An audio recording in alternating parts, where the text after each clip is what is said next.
السلام عليكم ورحمة الله وبركاته.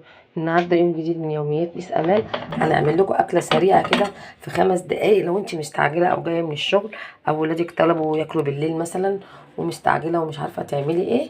احنا هنعمل دلوقتي شويه مكرونه كده بصوا في اقصى سرعه. هنيجي بقى نعمل هنا الصوص بتاع المكرونه. هنحط حله على النار ونحط فيها بصلايه ونحط فيها عليها شويه زيت ومعلقه زبده اهو كده، حبه زيت عشان نعمل الصوص بتاع المكرونه بتاعتنا. وهنصبع الكفته دلوقتي وهنوريكم هنعمل بيها ايه. وهنحط معاها معلقه زبده تديها طعم كده وتطعمها زي ما احنا شايفين. ادي معلقه الزبده معايا، مكعب زبده كده.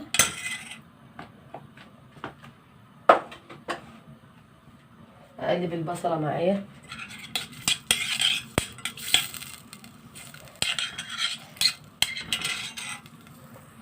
وادي البصل بدأ يدبل معايا. احط له حته تومه كده مفرومه تطعمه. اقلب بقى كده لحد ما ريحه التوم تطلع معايا. وطبعا احنا عصرين طماطم على قد نص كيلو، مكرونه. لو عايزه تعمليها بصلصه اعمليها برضو بتبقى جميله.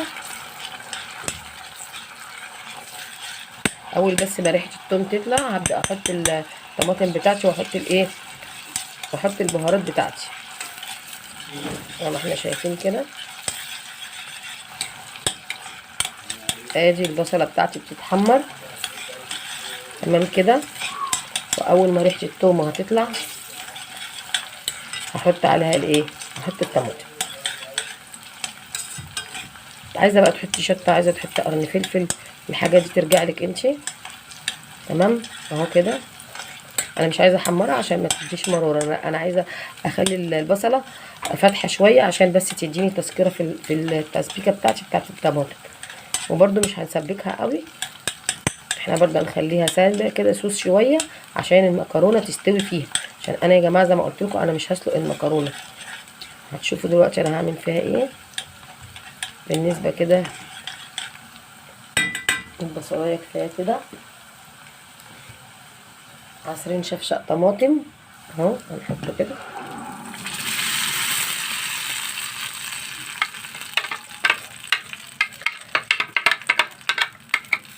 زي ما احنا شايفين هنحط شويه بابريكا عشان تدينا حمار في الطماطم، وشويه فلفل اسود.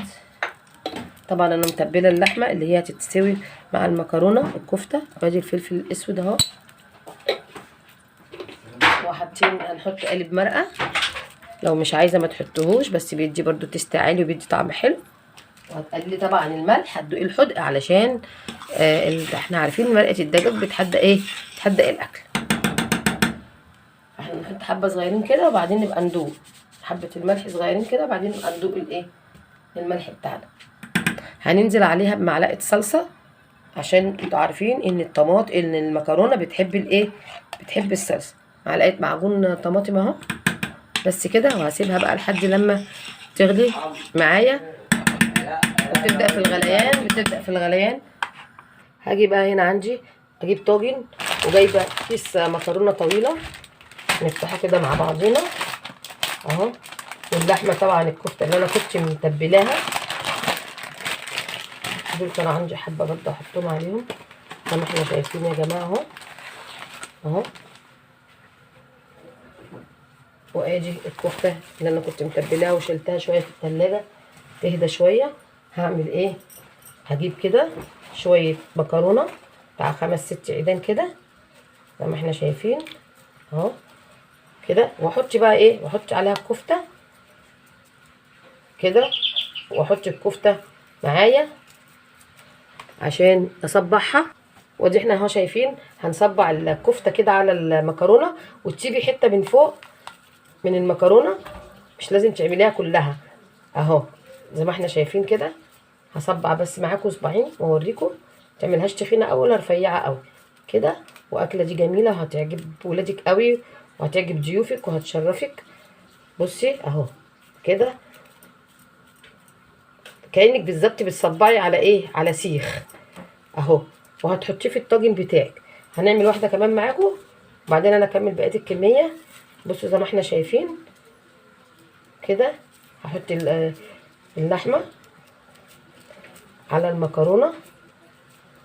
طبعا انا عندي الصلصه بتتعمل على النار زي ما شفتوا دلوقتي اهو كده. والنص كيلو هيرمي معاكي ما شاء الله، وهيبقى طعمه جميل جدا جدا. انما بالنسبه لان انت تحطي شطه او ما تحطيش دي حاجه ترجع لك. بصوا اهو، جربيها واكتبي لي في التعليقات واعملي لايك يلا واشتركي في القناه. يلا يا حبايبي، عايزين نرفع القناه ترفع بيكم اهو. ادي تاني صباع.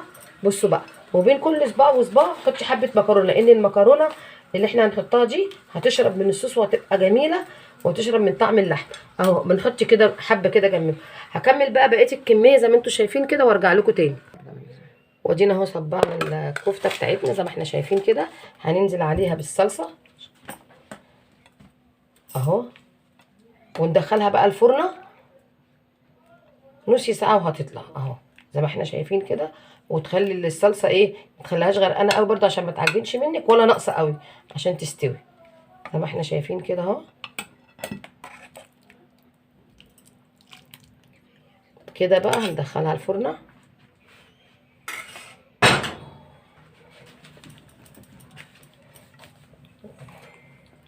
لازم تخلي كل المكرونه بتاعتك متغطيه ومحطوط فيها بهاراتها وكله.